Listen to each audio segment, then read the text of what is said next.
last week we found out that he is in fact returning to action before the end of this year, December 15th to be exact, on DAZN in Orlando against Andre August. And this raised some eyebrows because he's been on this trajectory fighting big names in the world of MMA or sport, influencer, whatever. Andre August is just a professional boxer with a solid record, and perhaps this is telling about where he's headed now. So we want to ask him about this decision, this path that he's on, and so much more. He is kind enough to join us. Once again, there he is. Jake, how are you? Good to see you again. I'm doing good, man. How are you? It's good to be back on. It's been too long. I missed you. I appreciate that. That's very sincere. I felt it from the heart. I appreciate that. We have a lot to talk about, Jake. A lot going on in your world, as always. But let us start with Andre August. And let me ask you the most simple question. And I'm sure it's one that has been asked of you over the past week since this was announced. Why Andre August? Why is he your next opponent? Yeah, there's a lot of reasons, but it's mostly for me, for my experience, my road to world championship, and to grow inside those, the squared circle, those four corners, and to get the time under my belts. I think people, when I said I wanted to become world champion, thought it was just some gimmick, or that I was just like saying it to sell more fights or to like gain people's, attention. When I said it, I actually meant it. And this is me acting like a boxing prospect. It's me building my experience in the ring, taking challenges and staying sharp in camp. Working. This is the time I need to be able to get to that level of being the best in the world. And that's where I'm going to be. And that's where I have my mind set on. It's my biggest goal. And this is the path to get there. It's no longer about business and, making all this money. I've already generated, $200 million in pay-per-view sales. We've done that. Great. Congratulations. This is about real boxing now. So is this the plan and the path moving forward? Is it just going to be, these types of fights until you get the big fights, but it's no longer the crossover-esque fight or the MMA fight or the influence? It's just these types of opponents, maybe not the biggest names or names at all, but the names that you need to conquer in order to get those boxing titles. Is that what we're doing now? Yeah, no, exactly that. And I think there's still some names that need to be taken care of, like Tommy Fury or KSI, for example. Nate Diaz has ducked me in MMA, so those things still excite me. But I'm not waiting around for anyone or anything. I'm gonna get to my goal regardless. And if we want to make those other crossover fights happen at some point, then it could fit into the schedule. But for right now, I'm on a war path. Nothing can stop me. Tunnel vision, straightforward, and taking these fights now to grow that experience, like I said, and to stay in camp, man. That's the biggest thing. Is if you don't have a goal, like you see this with a lot of fighters, if they're not in camp, they're just gonna be going here, going there, doing all of these things. And so for me, this is about, signing myself up to more fights to stay sharp and to continue to grow. And I want to ask you about some of those names you just mentioned, but sticking with Andre for a moment, how did you find him? Like, what was it about him? Like, how did you could literally pick from a gazillion people, right, who have that similar record. Why'd you pick him? Yeah, look, I mean, I think he first and foremost has a great record. It's good stylistically matched up. I think it's going to be an entertaining fight for the fans. He's a beast. He's a dog. He's strong. He's got that Tyron Woodley frame, just being a dog coming forward. And I wanted someone with 10 wins or more, and few to no losses. There were some people on there with no losses. But he brings excitement to the match, the bout. He's got more knockouts than me, more experience than me. He has one punch knockout power. He's dropped opponents, with his left hand. So it's interesting, and it's a challenge. I have another man out there who could take everything away from me that isn't a big name. And so it requires me to be sharp and on my P's and Q's every single day when I wake up in the morning. I saw your tweet. It was right after the announcement where you're like, if you're still saying X, Y, and Z, like, F off essentially. And so I'm just wondering, what has been the feedback that you have received since this came out? Yeah, it's 90% positive. And so much support from other boxers, world champions being like, I this is amazing, this is awesome. And I think a lot of people being shocked as well, like, oh, this wasn't just like a business play for him. This is my life. And it is. That's the truth. I love this shit. I'm so passionate about it. I need boxing. Boxing saved me from these dark places. And that's not just some like story to be told or to have some fun and make this stuff up. This is my life. This is what I do. This is what I love. When I'm not in the gym, I'm kind of like a lost puppy. This is my destiny. So I think a lot of people realizing that and respecting that. And then obviously there's the people who are like, who is this? What's going on here? What is this? And they always have something to say, right? But I said it. I believe I said it to you. Yeah. If I walked on water, it would be because they would say I couldn't swim. So no matter what you're doing, there's going to be those critics, people coming out of the woodworks.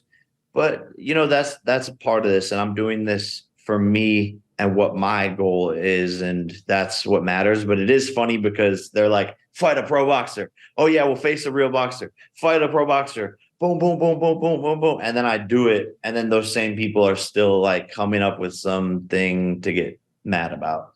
So you mentioned Nathan Diaz, and obviously you guys have gone a little bit back and forth since the fight in August. From your perspective, was it ever close to it being your next fight, the Diaz fight, whether it was a rematch in boxing or the MMA fight that you guys talked about? Was this ever close? I don't know if I'd use the word close. I think there was a point where there was genuine interest from his team in making it happen. And then there was just like radio silence after that. And then he just is calling it, the pussy EFL and all this stuff. It's like, okay, bro, you either want to make this happen or not. And he's saying, oh, we'll do it under real fight. That's not a real thing, by the way. We taught them about the business. We've taught them how to run their operation, and we let them put their logos on the mat. They don't have a promotion. They don't have any infrastructure. They don't have the funding to make any event possible. So he's just hiding behind this, notion that he doesn't want to fight in the PFL.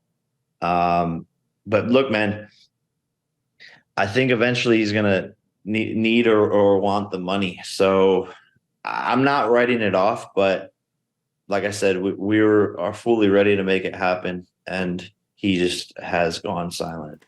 Just a couple of days ago, we saw the footage of you wearing the PFL shorts, the gloves, etc. What was that for?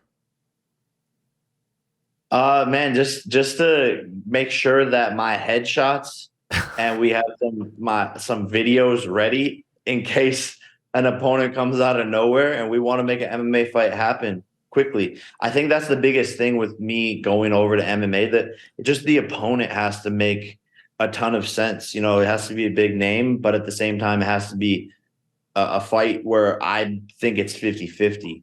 And that's Nate Diaz is the perfect person for that, because I genuinely, wholeheartedly in the bottom of my heart, know that I could beat him.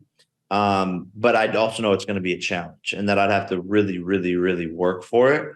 But that's what excites me. Like I said, is always going into these fights with it being a 50% chance of outcome. Do you think we'll see you fight in MMA in 2024? Potentially. Like I said, that's what we wanted for Nate.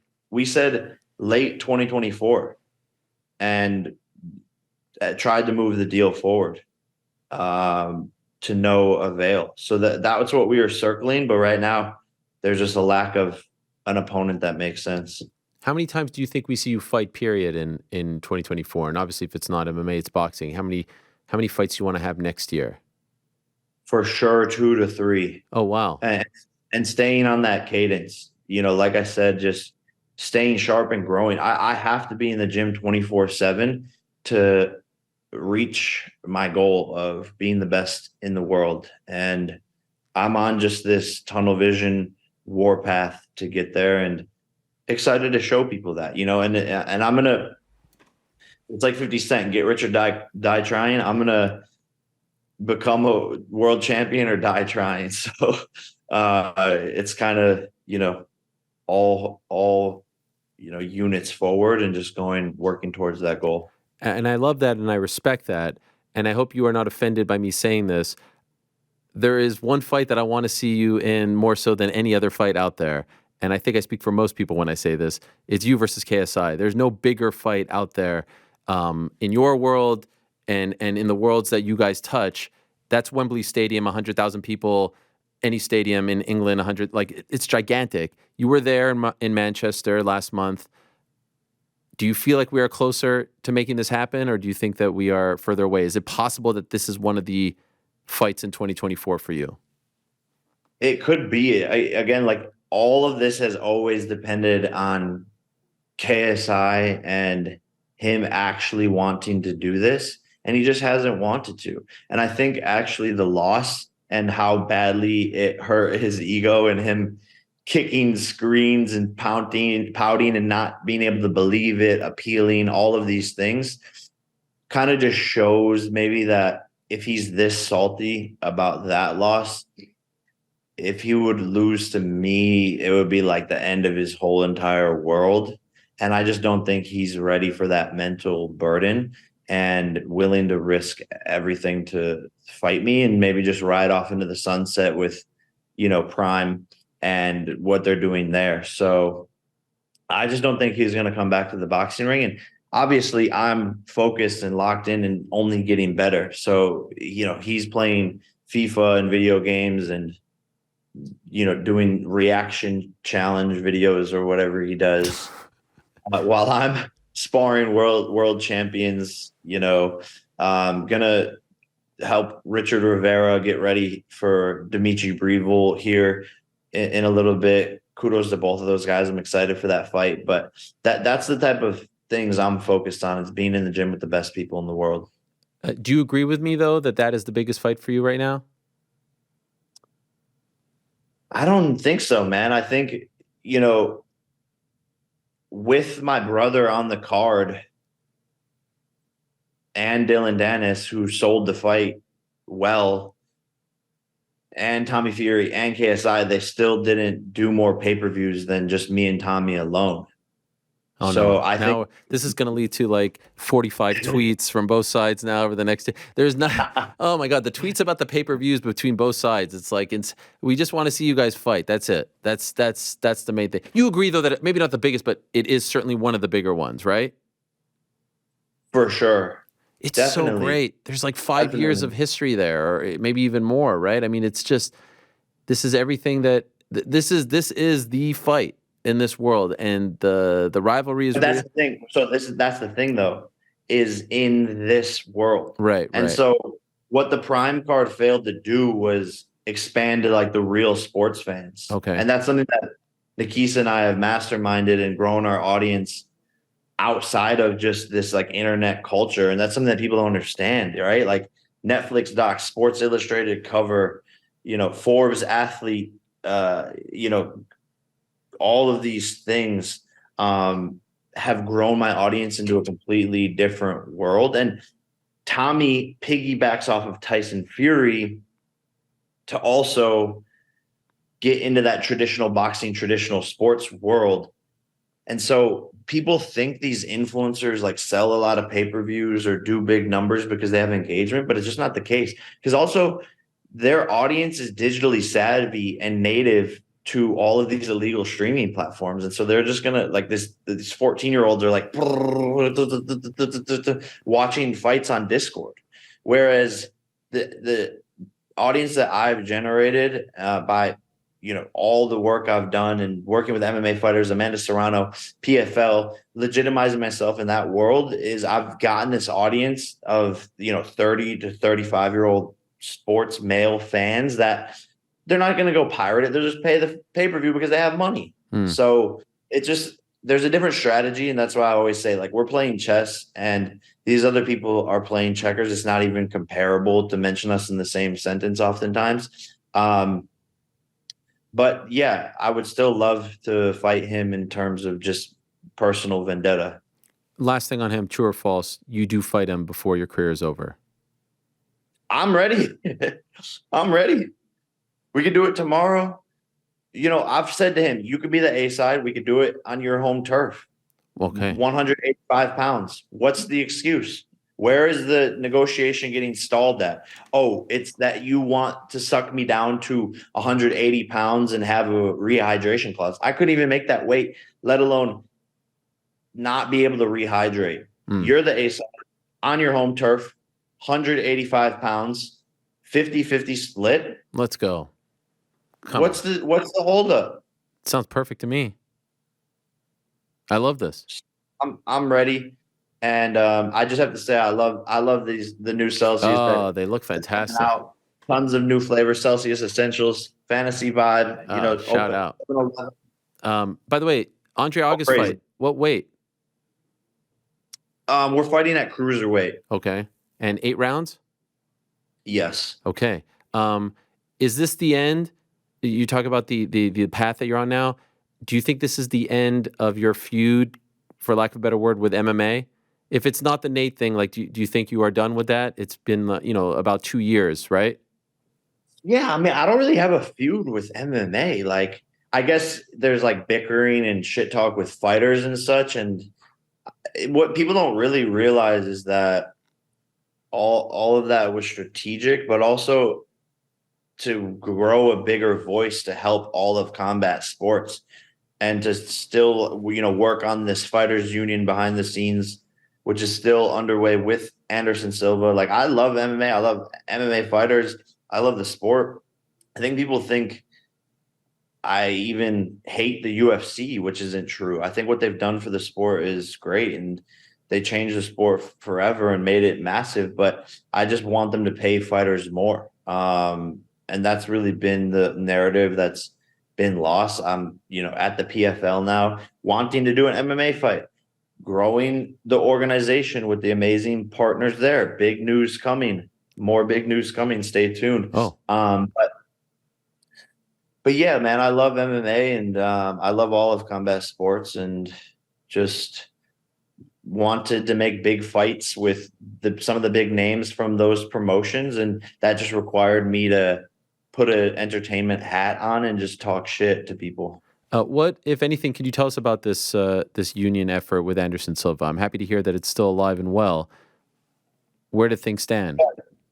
Yeah, no, I mean, it's just one brick, at a time. It's just such a big thing to unravel, especially with everything else that's going on. And I think the timing of it has to be perfect. But just working with lawyers is the biggest thing to properly structure and format everything that's going on. But expect a big push in 2024. Okay. Wow. How close do you think you are to getting Canelo to accept a fight against you? It feels like, I don't know, it feels like he's more open to it these days. I don't know why. I don't know if you get that sentiment as well. That seems to be your dream fight. It feels like that's replaced Conor McGregor as your dream fight. Am I crazy for saying that?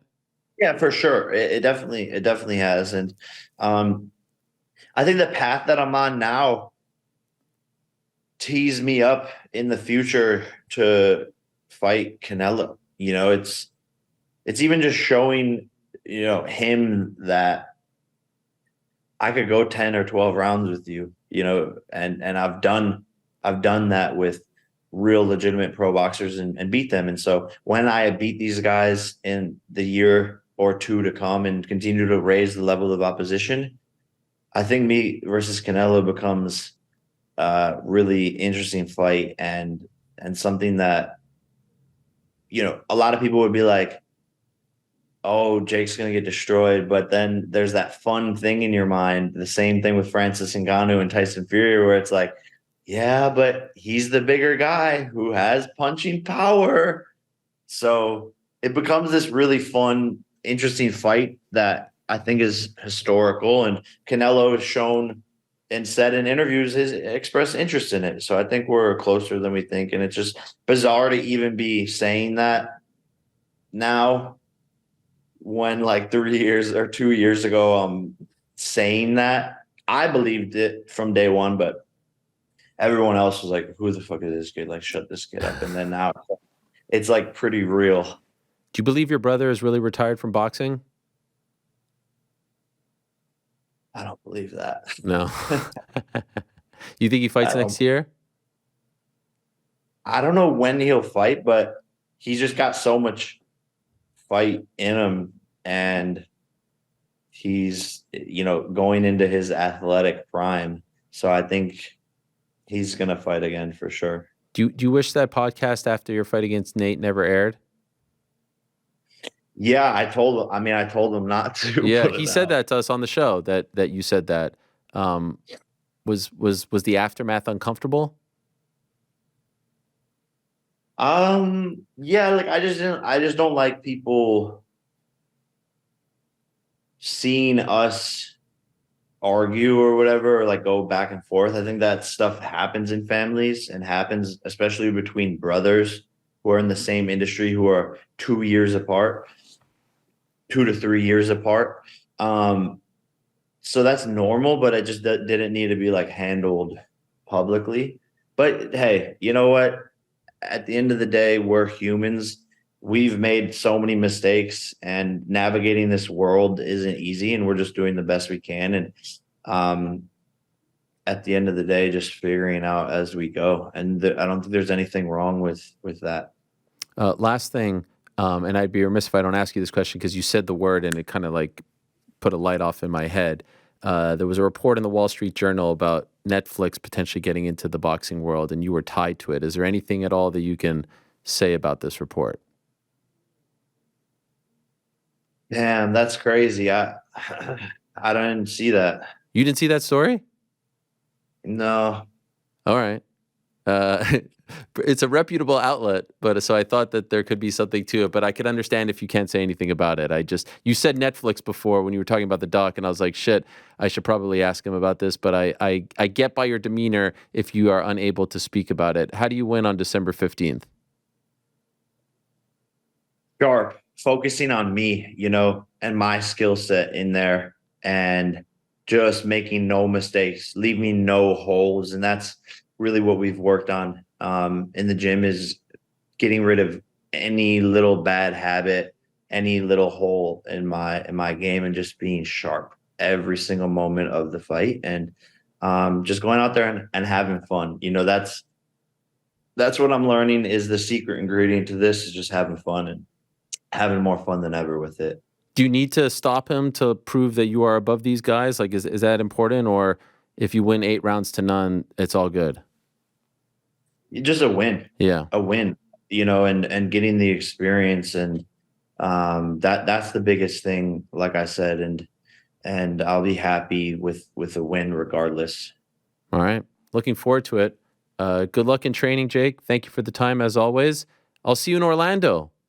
Hopefully Awesome. we get the post-fight interview there after a big win for you at the Caribe Royale. Shout out to the Caribe Royale. Thanks for the time, Jake. All the best to you.